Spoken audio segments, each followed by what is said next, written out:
Welcome to The Explainer. Today we're unpacking something that completely shifted how I view global power. Normally, when we think about international relations, we're picturing military budgets, GDP, or who controls what territory. But today, we're looking at something different. We're discovering how a dispersed group of people, a diaspora, can actually function as a primary geopolitical instrument. Let's dive right in. So here's our roadmap for today. We'll be hitting 5 main points. 1. The power paradox. 2. The lobbying titans. 3. The hidden ecosystem. 4. The institutional advantage. And 5. Shifting geopolitical realities. All right, Section 1. The power paradox and its demographic mystery.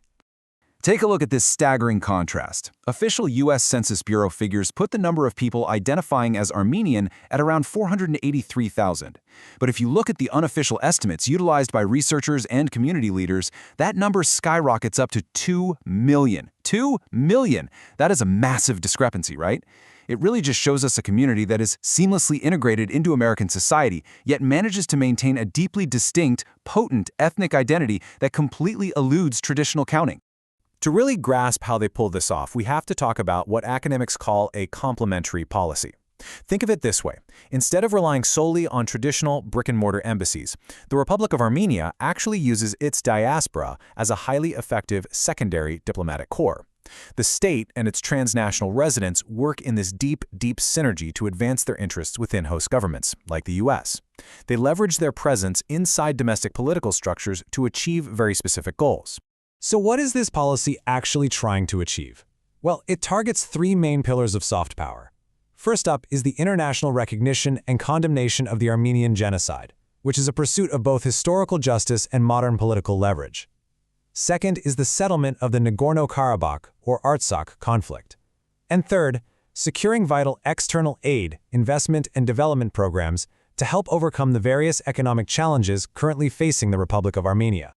Moving right along to Section 2, the lobbying titans, specifically the ENCA and the AAA. The political weight of this diaspora is mostly concentrated in 2 massive organizations. On one side, you have the ANCA, boasting over 30 branches across the U.S., plus a huge global presence. They focus heavily on grassroots mobilization and extensive media networks, and their estimated budget? A staggering $800 million to $2 billion, according to expert estimates. Now, on the other hand, the AAA operates with a $40 to $50 million budget out of 2 primary branches, and they focus much more on targeted political advocacy and institutional research. Now, because both of these titans are often competing for the exact same political ear in Washington, there's definitely some internal friction.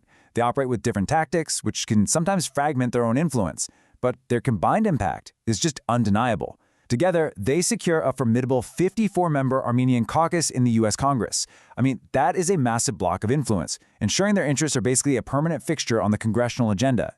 Which brings us to Section 3, the hidden ecosystem, or the cultural infrastructure. This data right here, this reveals the absolute secret sauce of the diaspora's longevity. A whopping 68% of their activities are focused purely on internal adaptation. We're talking about preserving language, identity, and traditions for future generations. Only 32% goes toward external adaptation, like professional growth and economic integration. They intentionally prioritize their heritage over simple assimilation, building this incredibly resilient cultural base that ultimately powers all of their political lobbying later on. You see, a diaspora's longevity totally depends on its youth. If we trace the history of the Armenian Youth Federation, or AYF, we can see exactly how they engineer their future.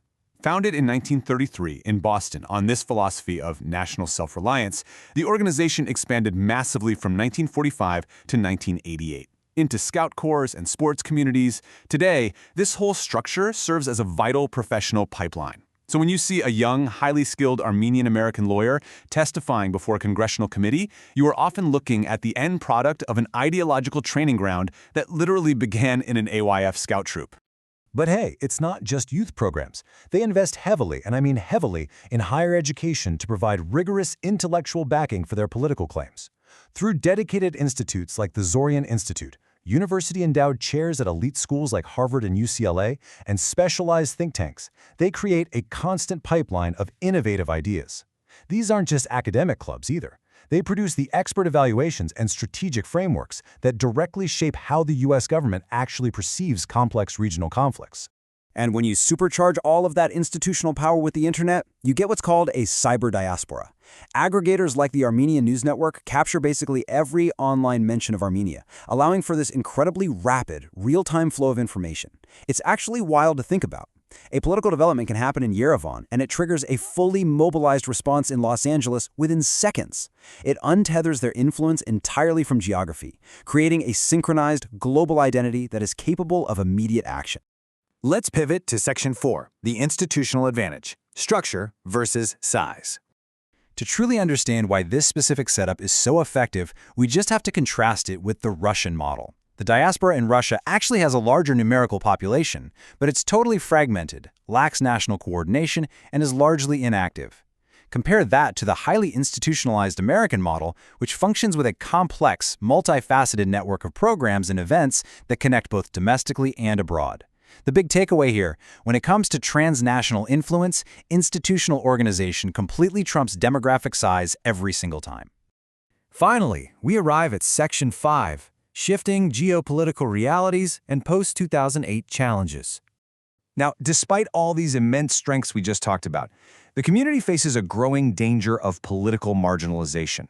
Since 2008, there's been a stark decline in the momentum of U.S.-Armenian relations, mostly driven by some harsh financial realities. The Millennium Challenge Fund was closed for Armenia, USAID funding was severely cut back, the highly influential Lindsay Foundation ceased its operations entirely, and large diaspora capital flows from the U.S. back to Armenia have noticeably decreased across the board. So, why did this sudden shift occur? Well, the root causes lie in two major geopolitical developments. First up, the U.S. contract of the century with Azerbaijan allowed American oil corporations massive access to the Caspian region, which basically elevated Azerbaijan to a strategic energy partner. That inevitably devalued traditional Armenian soft power. Simultaneously, Armenia itself pivoted toward Eurasian integration structures, aligning much more closely with Russia, which caused the U.S. to start viewing neighboring countries like Georgia as more strategic focal points. The Armenian diaspora absolutely remains one of the most influential ethnic groups in the world today, a really vital bridge between a host country and a homeland. But it clearly stands at a crossroads, so I want to leave you with this thought. Facing these new 21st century threats, how must this highly institutionalized diaspora evolve beyond just traditional lobbying? How can it redeploy its incredible assets to modernize Armenia's economy and strengthen its democratic institutions for a totally new era of global competition? Definitely something to think about. Thank you so much for joining me on this explainer.